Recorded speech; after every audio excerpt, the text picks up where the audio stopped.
کائنات کی وسعتوں میں ایک وقت ایسا آیا جب رب کائنات نے ارادہ فرمایا کہ زمین پر اپنا نائب پیدا کرے۔ زمین، آسمان، چاند، سورج، ستارے، پہاڑ، دریا، سب کچھ تخلیق ہو چکا تھا۔ اب وہ عظیم لمحہ قریب تھا جب ایک ایسی مخلوق تخلیق ہونی تھی جو علم، شعور، عقل، ارادے اور جذبات کی حامل ہوگی، انسان۔ پھر مٹی کو مختلف جگہوں سے جمع کیا گیا، کبھی سرخ، کبھی سفید، کبھی سیاہ، کبھی نرم، کبھی سخت۔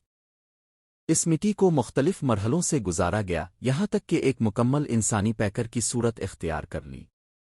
یہ پیکر بے جان تھا، لیکن اس میں ایک ایسی جان پھونکی جانی تھی جو اسے تمام مخلوقات سے ممتاز بنائے گی۔ جیسے ہی اس میں جان ڈالی گئی، وہ پیکر جنبش میں آ گیا۔ وہ پہلا انسان، پہلا نبی، حضرت آدم علیہ السلام تھے۔ جب حضرت آدم نے آنکھ کھولی تو ان کے سامنے جنت کا وہ منظر تھا جو کسی تصور سے باہر تھا۔ نہ کوئی غم، نہ بھوک، نہ پیاس، نہ تھکن۔ ہر طرف روشنی، سکون اور نعمتیں ہی نعمتیں۔ مگر پھر ایک اور کردار منظر میں داخل ہوا، شیطان، جو پہلے نیک تھا لیکن آدم کے آگے جھکنے کا حکم آتے ہی تکبر میں آ گیا۔ حضرت آدم اپنی تخلیق کے بعد جنت کی نعمتوں سے لطف اندوز ہو رہے تھے، لیکن وہ تنہا تھے۔ اگرچہ جنت میں ہر چیز موجود تھی، مگر ان کے دل میں ایک خالی پن تھا۔ تب رب نے ان کے لیے ایک ساتھی تخلیق کیا، حضرت حوا۔ وہ حضرت آدم کے پہلو سے پیدا کی گئیں تاکہ وہ ان کے لیے سکون و محبت کا ذریعہ بنے۔ اب حضرت آدم اور حضرت حوا جنت میں ایک ساتھ رہنے لگے۔ ان کو جنت میں ہر نعمت سے فائدہ اٹھانے کی اجازت تھی، مگر ایک درخت کے قریب جانے سے روکا گیا تھا۔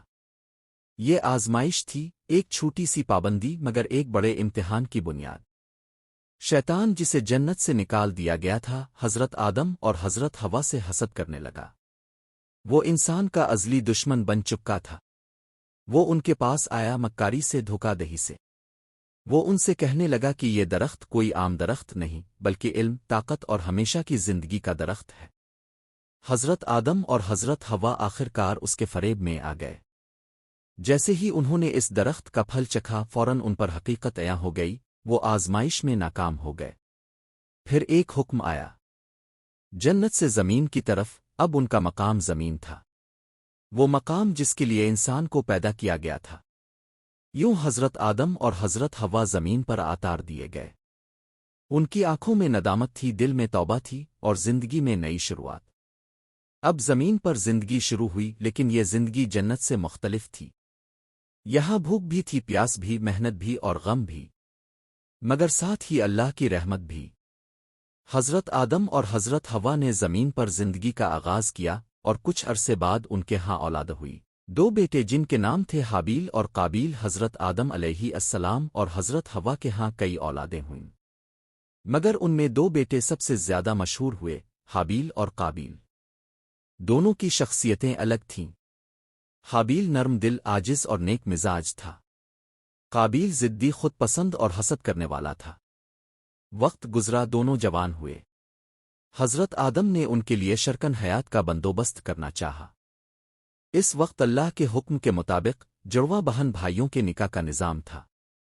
قابیل کو حابیل کی جڑواں بہن سے نکاح کا حکم دیا گیا، جو نہایت خوبصورت تھی، جبکہ حابیل کو قابیل کی جڑواں بہن سے، جو حسن میں کم تھی۔ قابیل یہ بات برداشت نہ کر سکا، اس کے دل میں حسد کی آگ بھڑک اٹھی۔ حضرت آدم نے فیصلہ اللہ کے سپرد کر دیا۔ دونوں بھائیوں سے کہا گیا کہ وہ اللہ کے حضور قربانی پیش کرے، اور جس کی قربانی قبول ہو جائے وہی حق پر ہوگا۔ دونوں نے قربانی پیش کی۔ حابیل نے دل سے اخلاص کے ساتھ ایک جانور ذبح کیا۔ قابیل نے بد دلی سے کچھ خشک اناج رکھ دیا۔ پھر آسمان سے ایک روشنی آئی اور حابیل کی قربانی قبول کر لی گئی۔ قابیل کا چہرہ غصے سے لال ہو گیا، وہ اپنی ہار ماننے کو تیار نہ تھا۔ قابیل نے حابیل سے کہا، میں تمہیں مار ڈالوں گا۔ حابیل نے سکون سے جواب دیا، اگر تم مجھے قتل کرو گے تب بھی میں تم پر ہاتھ نہیں اٹھاؤں گا، میں اللہ سے ڈرتا ہوں۔ لیکن قابیل کے دل میں حسد اور غصہ اس قدر بڑھ چکا تھا کہ اس نے اپنے ہی بھائی کو قتل کر دیا، انسانیت کی تاریخ کا پہلا قتل۔ قتل کے بعد وہ پریشان ہو گیا۔ وہ لاش کو دیکھتا رہا، سمجھ نہیں آ رہا تھا کہ اسے چھپائے کیسے۔ تب اللہ نے ایک کنواں بھیجا جو زمین کریت کر دوسرے مردہ کوئی کو دفن کرنے لگا۔ قابیل نے اس سے سیکھا اور اپنے بھائی کی لاش کو دفن کر دیا، مگر اس کا دل پشیمان ہو چکا تھا، اور ایک لعنت ہمیشہ کے لیے اس کے ساتھ جڑ گئی۔ حابیل کے قتل نے حضرت آدم کے دل پر گہرا زخم چھوڑا۔ وہ باپ تھے، ایک نیک فرما بردار بیٹے کو کھونا، اور وہ بھی دوسرے بیٹے کے ہاتھوں، ایسا صدمہ تھا جسے الفاظ میں بیان نہیں کیا جا سکتا۔ مگر حضرت آدم صبر کرنے والوں میں سے تھے۔